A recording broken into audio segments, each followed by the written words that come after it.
আজকের recipe dinner বা lunch হতে পারে। আমরা যখনই কোনো খাবার বানাই মাথায় রাখতে হয় একটু হেলথের ব্যাপারটা।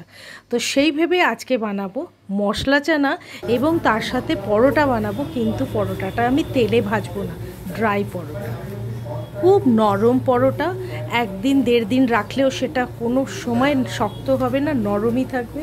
খুব টেস্টি একটা paratha. Hello everyone and welcome to my channel. আজকের মশলা চানার জন্য আমাদের লাগবে লাল ছোলা।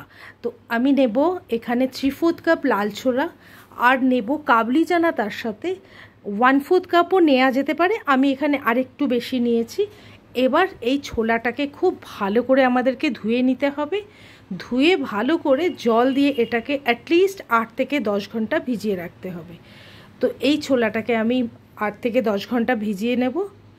এবার 8 থেকে 10 ঘন্টা বাদে আমাদের ছোলাটাকে ব্যবহার করতে হবে। তার আগে কিন্তু ছোলাটা ভালো করে ভেজাতে হলে গরম জলে কিন্তু ভিজিয়ে নেওয়া যেতে পারে। তো আজকে আমি ছোলাটাকে ভিজিয়ে রেখেছিলাম কালকে, তো আজকে ছোলাটা আমাদের একদম পারফেক্টলি এটা সোক হয়ে গেছে। এবার এই ছোলাটাকে আমার সেদ্ধ করতে হবে। তো আরেকবার আমি ধুয়ে নেব, নিয়ে আমি ছোলাটাকে প্রেশার কুকারে দিয়ে দেব। তো এই দুটো ছোলা একসাথে ভীষণ ভালো একটা টেস্ট হবে। শুধু লাল ছোলা দিয়েও কিন্তু এই রেসিপিটা বানানো যেতে পারে।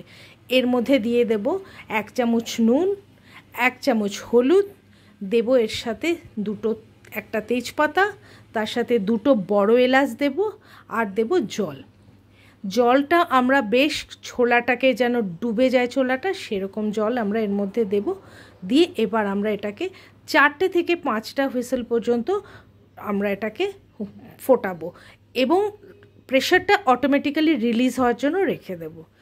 এবার আমরা কেটে নেব একটু পেঁয়াজটাকে আমরা রাফলি চপ করব, কেন কি এই পেঁয়াজটাকে আমাদেরকে কিন্তু বেটে নিতে হবে।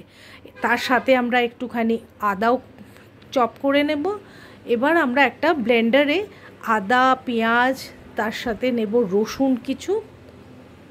এখানে কিন্তু যে রসুন পছন্দ করেন না এটা অ্যাভয়েড করতে পারেন, এবং কিছু কাঁচা লঙ্কাও এর মধ্যে স্বাদ মতো দেব। এটা কিন্তু কমপ্লিটলি নিজের ওপর ডিপেন্ড করে আপনি কতটা ঝাল খাবেন। এবার দেব আমরা টমেটো। তো টমেটোটাকেও কিন্তু ব্লেন্ডারে আমরা একটু পেস্ট বানিয়ে নেব। তো দিয়ে দিলাম টমেটো। এখানে আমি 2টো মিডিয়াম সাইজ টমেটো নিয়েছি। আর এবার আমরা দেখব প্রেশারটা রিলিজ হওয়ার পরে ছোলাগুলো কিন্তু আমাদের ভীষণ সুন্দরভাবে সেদ্ধ হয়ে গেছে। এই তো এবার ছোলা সেদ্ধটাকে আমরা রেখে দেব, আর আমরা এবার রেডি করে নেব মশলাটা। তো মশলাটার জন্য আমরা কিন্তু কড়াই গরম করে তার মধ্যে সর্ষের তেল গরম করব। এখানে 3 টেবিল চামচ আমি সর্ষের তেল নিয়েছি, এবং গরম হওয়ার পরে এর মধ্যে দিয়েছি জিরে, আর তার সাথে একটু হিং। যেই জিরেটা ফুটে যাবে তখন ওর মধ্যে আমরা দিয়ে দেব আদা আর রসুন আর পেঁয়াজ বাটাটা। এটাকে খুব ভালো করে আমাদের একটু ভেজে নিতে হবে, পেঁয়াজ রসুন আদাটাকে। যখন একদম ভালো করে গন্ধটা চলে যাবে কাঁচা পেঁয়াজের, ভালো করে এটা ভাজা হয়ে যাবে, তখন এর মধ্যে আমরা কিছু মশলা অ্যাড করব। এখানে আমি গ্যাস ফ্লেমটা কিন্তু অফ করে নেব। এবার দেব কাশ্মীরি লাল মির্চ 1 বড় চামচ, 1 ছোট চামচ দেব আমরা গিয়ে লাল লঙ্কার গুঁড়ো, ধনের গুঁড়ো দেব 1 চামচ, আর 1 বড় চামচ দেব আমরা চানা মশলা, যেটা কিনা বাজারে ইজিলি অ্যাভেলেবল বা বাড়িতেও তৈরি করে নেওয়া যেতে পারে। তো এবার আমরা এই মশলার সাথে একটুখানি এটাকে কষিয়ে নিয়ে এর মধ্যে আমরা দিয়ে দেব টমেটো পেস্টটাকে। এবার টমেটোর সাথেও খুব ভালো করে এই মশলার সাথে একসাথে সমস্ত কিছুগুলোকে আমরা ভালো করে কষিয়ে নেব। এটাকে আমাদের একটু মিডিয়াম ফ্লেমে আস্তে আস্তে কষিয়ে নিতে হবে। যখন এটা ভালো করে কষানো হয়ে যাবে, এর থেকে তেলটা বেরিয়ে আসবে, তখন আমরা কিন্তু এর মধ্যে ছোলাটাকে অ্যাড করে দেব। ছোলাটা অ্যাড করে দিয়ে ভালো করে মশলার সাথে মিশিয়ে দিয়ে এবার আমরা এটাকে একদম লো ফ্লেমে কিছুক্ষণ ফুটতে দেব। ছোলা কিন্তু যতটা বেশি ফোটানো যাবে তত বেশি টেস্টি হবে। তাই আমরা এর মধ্যে একটুখানি ঠান্ডা জল দিয়ে দেব, দিয়ে এর মধ্যে 1 চামচ বিট নুনও দিয়ে দেব, দিয়ে আমরা এটাকে ফুটতে দেব যতক্ষণ এটা একদম ঘন না হয়ে যায় ততক্ষণ। তো এবার আমরা এটাকে ফুটতে দিয়ে আমরা অন্য কাজ করে নিই, সেটা হচ্ছে এর মধ্যে আমাদের একটা তড়কা লাগাতে হবে। তো আমরা যেই ছোলাটা হয়ে আসবে তখন কিন্তু আমরা এই তড়কাটা রেডি করব। এটার জন্য আমরা নেব গরম করব প্যানটা আগে, তার মধ্যে দেব ঘি, দিয়ে কিন্তু গ্যাস ফ্লেমটা অফ করে দিয়ে এটা করতে হয়, না হলে কিন্তু এটা পুড়ে যাবে।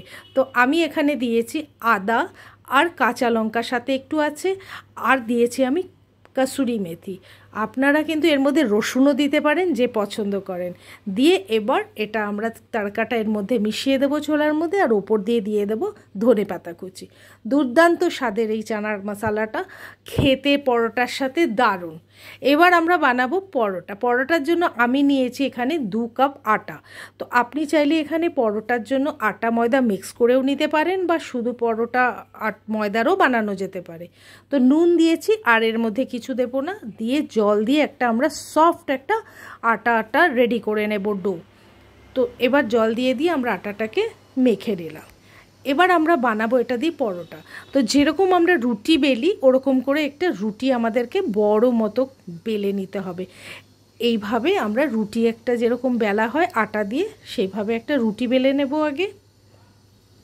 এইভাবে এই পরোটাগুলো এত নরম থাকে না, ভীষণ ভালো খেতে লাগে। যে নাকি রুটি চিবিয়ে খেতে পারে না, সেও খুব ইজিলি এটাকে খেতে পারবে। এর মধ্যে এবার আমরা কিন্তু এখানে ঘি লাগাবো। আমরা কিন্তু তেল একদম এখানে ব্যবহার করব না, কারণ ঘিতেই এই পরোটাটা টেস্ট হবে এবং নরমও থাকবে। তো আমরা এখানে ঘি ব্যবহার করে একটুখানি আটার গুঁড়ো দিয়ে এবার ঠিক এপাশ ওপাশ ফোল্ড করে, এবার লম্বা দিক থেকেও দুবার এইভাবে ফোল্ড করে এবার আমরা এটাকে চৌকো করেই কিন্তু বেলে নেব। ঠিক এইভাবে চৌকো করেই বেলে নেব।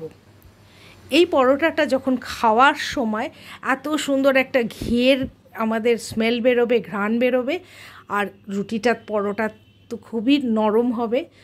এভাবে আমরা এবার গরম চাটুতে দিয়ে এপাশ ওপাশ ভেজে নেব। একবার বানিয়ে দেখবেন, যে আগে খেয়েছেন সে তো অবশ্যই জানেন, যে কোনো সময় এটা খাননি সেটা অবশ্যই একবার বানিয়ে খেয়ে দেখবেন। দুর্দান্ত লাগবে এই পরোটাটা। এবং তেল যে অ্যাভয়েড করতে চায় সেও কিন্তু পরোটা খেতে পারে তেল ছাড়া। তো এই পরোটা বানালে, আর তার সাথে যদি থাকে এই চানা মশলাটা, ভীষণ ভীষণ ভালো একটা লাঞ্চ বা ডিনার হতে পারে আপনার। এই রেসিপিটা অবশ্যই একবার বানাবেন আর এনজয় করবেন। যদি ভালো লেগে থাকে বন্ধুদের সাথে অবশ্যই শেয়ার করবেন, আর নতুন হলে সাবস্ক্রাইব করে সাথে থাকবেন। Thank you so much for watching.